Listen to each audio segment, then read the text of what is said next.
Estamos aqui dentro do programa Figurinhas Carimbadas no futebol de salão da bola pesada. Vamos aqui para a terceira pergunta para o nosso convidado. Sobre suas conquistas, qual foi aquela mais significativa? Aquela que hoje, na sua idade avançada, qual aquela que lhe deu mais alegria, que lhe deu mais emoções e que lhe traz hoje mais belas recordações?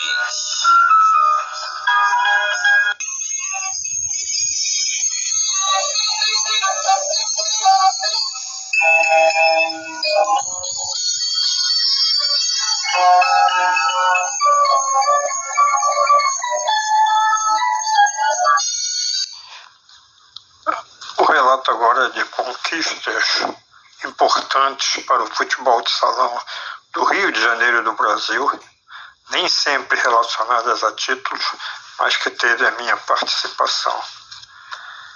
A primeira delas foi a pacificação das federações de São Paulo e do Rio de Janeiro, que após o Campeonato Brasileiro de 1959 em São Paulo, houve uma ruptura entre as duas federações. E em 61, o Vila Isabel, juntamente com o Clube Atlético Ipiranga de São Paulo, entraram num acordo para a pacificação das federações e fariam jogos, um no Rio e um em São Paulo, por vários anos. O primeiro foi no Rio, com a vitória da seleção com a vitória do Clube Atlético Ipiranga por 5-4. O Clube Atlético Ipiranga era um clube, era a própria seleção paulista. E foi um jogo muito difícil, mas que eles venceram. Para o bem do futebol de salão, as federações se uniram e seguiram em frente. O segundo momento importante foi também em 1961, quando o técnico de futebol de salão do aspirante do Vila Isabel, Walter Provenzano, com livro de regras e várias bolas, viajou junto com o Ronaldo, filho do Nonô, dono das Casas Trunas, para o Paraguai, e lá deu aulas durante 1 ou 2 meses de futebol de salão, ensinou as regras aos paraguaios. E em seguida o Vila Isabel viajou com o Fluminense para disputar um torneio no Paraguai. E esse torneio foi um sucesso, mas no final o Fluminense venceu o Vila por 2-1 e foi campeão. Mas o importante foi que foi o Vila Isabel e o Fluminense que participaram da introdução do futebol de salão no Paraguai. O terceiro também foi em 61. Um jogo, quando eu chego no Vila para um treino, eu não me lembro o atleta que virou para mim e falou: pô, tá maior confusão aí por tua causa. Eu falei: por quê? É o Fatinho e o Provenzano estão discutindo aí. Aí eu queria jogar, não sabia o que era, né? Mas veio no sábado, aí teve o jogo Vila Isabel e Grajaú Tênis Clube, que era o clássico, talvez o maior clássico da época. Tanto que a seleção carioca, que seria campeã brasileira, era formada pelo Augusto, goleiro do Grajaú, o Alfredo, fixo do Grajaú, o Aécio, ala direita do Vila, o meu irmão Celso, ala esquerda do Vila, e o Chiquinho, pivô do Vila, para ver a importância dos dois times. Ao chegar ao primeiro tempo, eu fui chamado pelo Fatinho. O Vila ganhava de 2-1 com uma exibição excepcional do Chiquinho, tinha feito os 2 gols. Eu achei que não ia entrar, né? Mas ele me chamou e falou: tá vendo aí? Eu falei: o Vila Isabel estava lotado. Eu falei: já vi, a TV Tupi está transmitindo o jogo direto. Falei: já vi também. E tem mais, o mais importante, a diretoria da federação está toda aí, inclusive o presidente, o Dr. Valdir Cardoso. Eu falei: Eu falei: claro, eles vieram ver o jogo, um clássico. Ele falou: não, vieram por tua causa. Eu falei: por quê? porque eu quero te convocar e eles acham que você é muito garoto, tem 18 anos, subiu agora. Aí eu vou te falar duas coisas, eu te faço como atleta ou você me arrasa como técnico, porque eu vou te convocar. Você vai lá e entra no lugar do Aécio. Aí eu ia pular, porque eu falei, ala direita eu não jogo. Ele falou, calma, o Celso vai passar para a ala direita, o Chiquinho vai voltar para a ala esquerda e você entra de pivô. Aí veio o jogo, eu joguei 10 minutos só, eu fiz 4 gols. O jogo foi 6-2, o último encobriu o Augusto quase no meio da quadra, ele veio me pegar, porque o Grajaú estava todo no ataque, e eu consegui com um toquezinho por cima encobrir ele e fez o 4º gol. Esse jogo, para mim foi um marco, porque se eu tivesse ido mal, talvez eu não tivesse sido convocado e a minha trajetória no futebol salão seria diferente. Eu fui convocado, fui juntamente com meu irmão Celso, vice-artilheiro, nós fizemos 7 gols, o artilheiro foi o Miltinho do Ceará, com 8. Eu e o Celso também não jogou a segunda partida, quer dizer, eu não joguei a primeira, nós jogamos só 4 partidas. E eu joguei uma média de 10 minutos cada partida, e fui vice-artilheiro, e no final fui escolhido o craque do brasileiro. Foram momentos importantes do futebol de salão do Vila e na minha vida também, que eu pude seguir em frente e conquistar outros títulos. Um abraço. Gostosa de ouvir. Rádio Brasil Cidadão.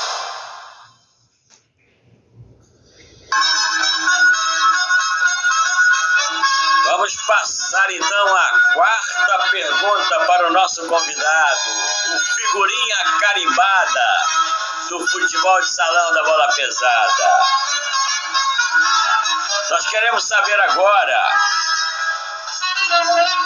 se era mais difícil jogar futebol de salão naquela época da bola pesada, da quadra menor, da quadra pior, da bola mais pesada, de não poder fazer gol de dentro da área.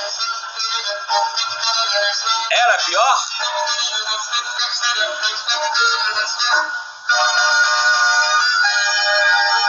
Todo mundo ouve Rádio Brasil Cidadão.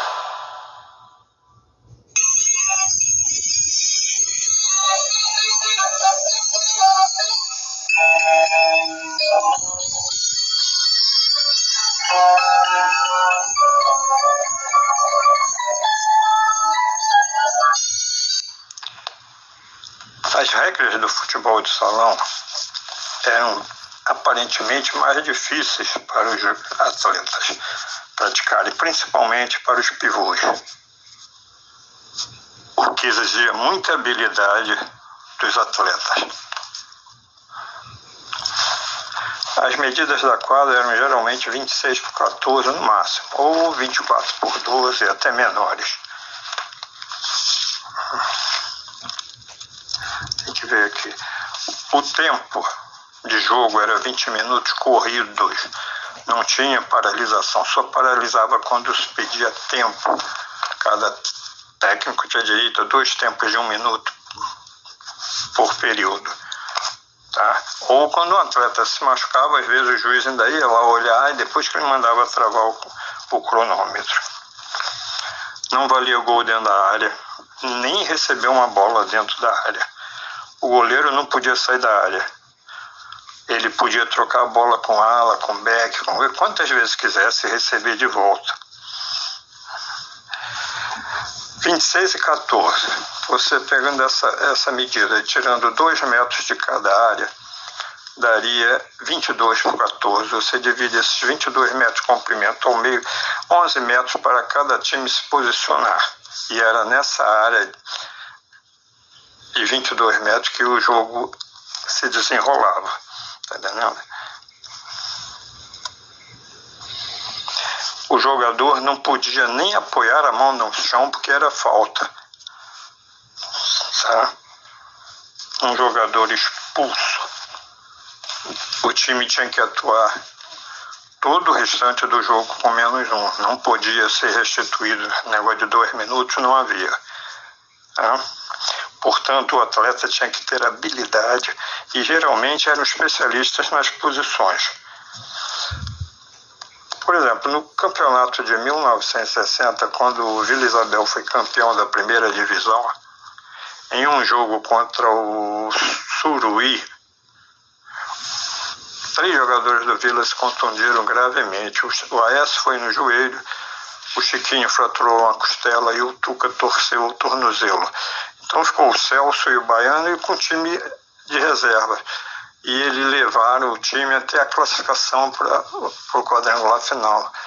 O Celso nesse ano fez de tudo e ele foi, inclusive, o artilheiro com 45 gols.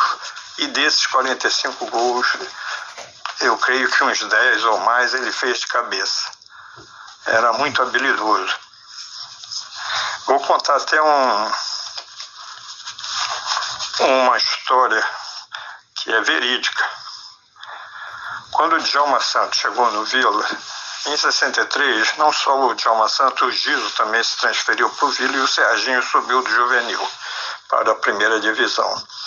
O Djalma Santos, quando entrou na quadra, ele falou: quero saber quem é o atleta aqui que faz gol de cabeça. Tem que fazer gol em mim. Aí eu e o Chiquinho combinamos de bater os corners, porque o tiro de canto era com a mão. Então botamos 2 backs, como se fossem os marcadores do adversário.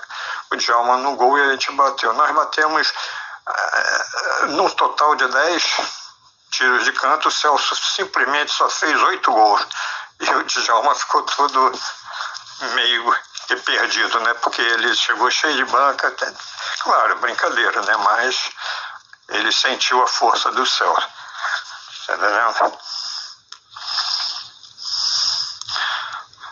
Podemos citar até aqui também alguns artilheiros que nessa época aí se sobressaíram. O Carlinhos do Grajaú Tênis Clube, quando foi bicampeão em 57, 58, o Carlinhos fez 69 gols. Em 69 o artilheiro foi o Djalma Navarro do Fluminense, que fez 49 gols, se eu não me engano. Eu, no juvenil, em 58, 59 e 60, 59 eu fiz 56 gols, em 60 eu fiz 69 gols. E no tri do adulto do Vila Isabel, 63 foi o Serginho, artilheiro, 45 gols. Em 64 eu fiz 70 gols, fui artilheiro. Em 65 eu fiz 60 gols, fui artilheiro. E em 66 nós fomos vice-campeões e eu fiz 50 gols também como artilheiro. Essa é o que eu posso dizer das dificuldades que tinha o futebol de salão. Era pura habilidade, um jogo magnífico que todos gostavam de assistir e jogar. Tá entendendo? Era o máximo para todos nós. É isso aí, um abraço. Essa é a sua rádio, Rádio Brasil Cidadão.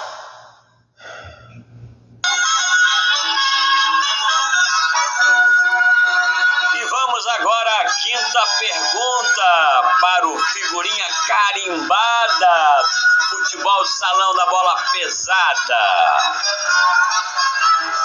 Nós queremos saber agora, na sua análise, na sua vivência, se o futebol de salão ajuda na sequência para quem vai migrar para o futebol de campo. E ainda, se você teve experiência no futebol de campo também.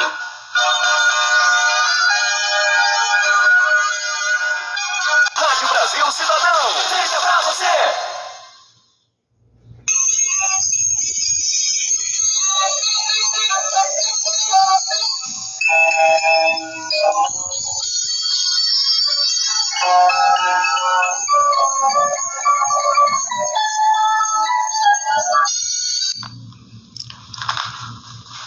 O futebol de salão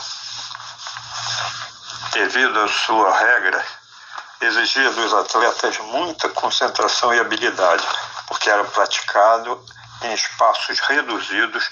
Portanto, esse é um dos motivos de emigrarem para o futebol de campo muitos atletas que se tornariam verdadeiros fora de série. Podemos citar como exemplos Pelé, Zico, Neymar, Rivelino, Paulo César Caju, Felipe, Messi, entre muitos outros. A relação é enorme. E a pergunta que podemos fazer hoje: existe algum atleta fora de série oriundo do futebol de salão? Do futsal, aliás. No meu livro, eu até sugiro aos treinadores de hoje que poderiam fazer treinamentos, principalmente dos atletas de meio campo e atacantes, em uma quadra de futsal 40x20, para aprimorarem a posse de bola, deslocamentos e tabelinhas.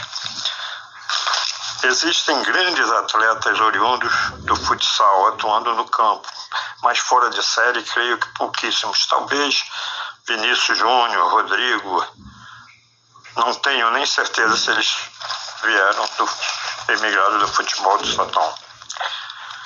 Essa é a minha visão sobre o tema. Muito mais você, Rádio Brasil Cidadão. Rádio Brasil Cidadão é pra você, é por você, mas tem que ser com você aqui no programa Figurinhas Carimbadas no Futebol de Salão da Bola Pesada. Temos aí agora a sexta pergunta. Na verdade não é uma pergunta, é um tema livre para o convidado se expressar acerca da sua vida no mundo do futebol de salão da bola pesada. Com a palavra, o craque Figurinha Carimbada. Muito mais sucesso! Rádio Brasil Cidadão.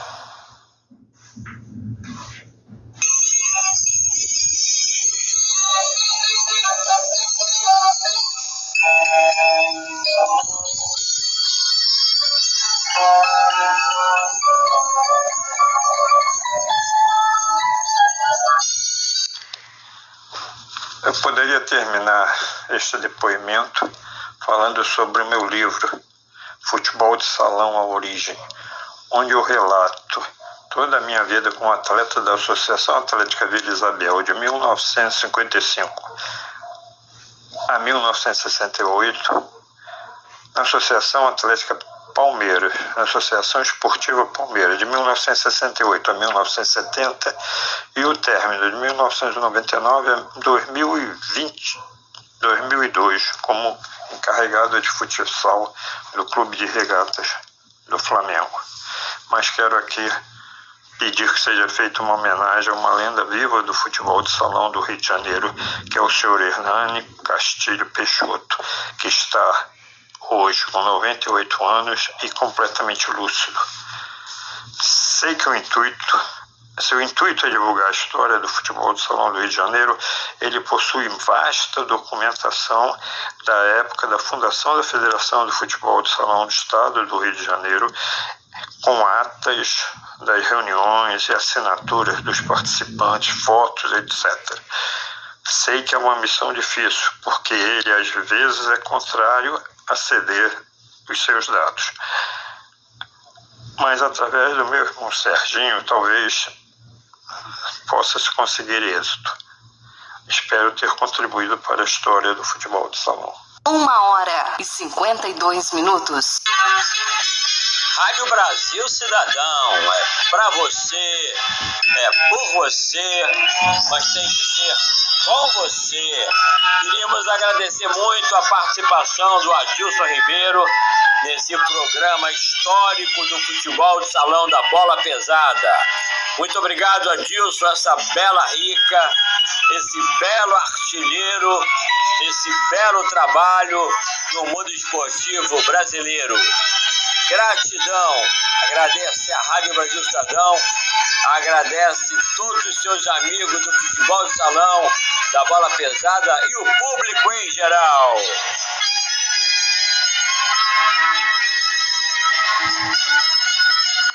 O sucesso não para.